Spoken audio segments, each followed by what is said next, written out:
This was entirely the initiative of Dan Wells and Biblioasis, the local Windsor area and very prolific publisher. Dan contacted us and said he had this idea for a book, and if we would just grant him access to our archives, photographic archives, he'd like to go and have a look-see, and what he would find would form the guts of this book. And I didn't think a whole lot of it because I think Dan had a better idea of what was in the archives than I did. Because upon seeing the book, it took my breath away to see the richness, the depth of this photography that's been sitting under our very noses all these years. And so it was really their initiative. We came to a very quick agreement that yes, this is something we want to do. We want to share this with the community, and off they went. They sent a researcher up into our archives, and then they handled everything from that point on in terms of collecting and aggregating this photography. And what I did was the chapter introductions were actually small chapters themselves, so almost 35,000 words, and I just spent much of 2 years learning about Windsor.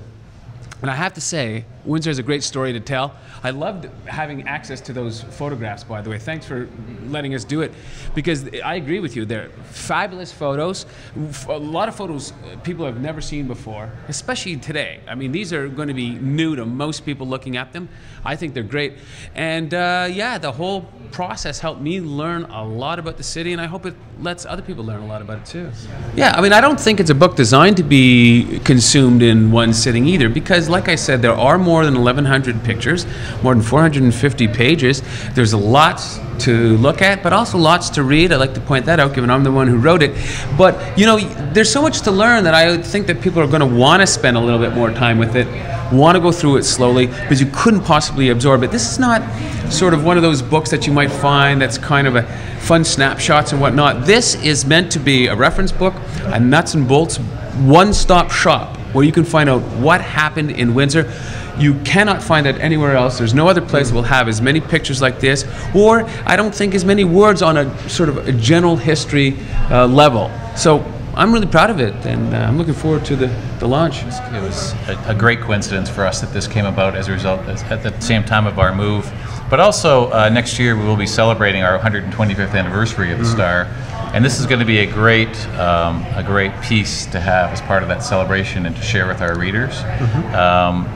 You know, the Star itself has had various iterations through the years, has not always been known as the Windsor Star, as we know, but our roots do go back 125 years. We'll celebrate that next year. And I can't think of a better way to do that than to peel back the curtain on an archive of photography that I didn't even know existed.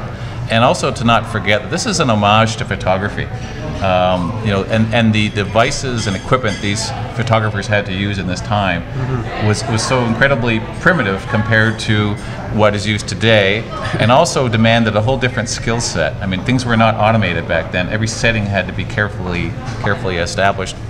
The speed graphic camera only came into being in the 40s as photographers were covering the war.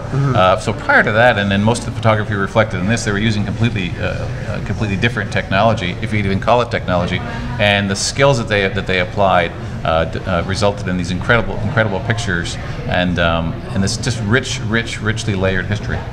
I'd just add, like, as a Windsor native, this has a special meaning for me, this book. I mean, you can look at it from two perspectives.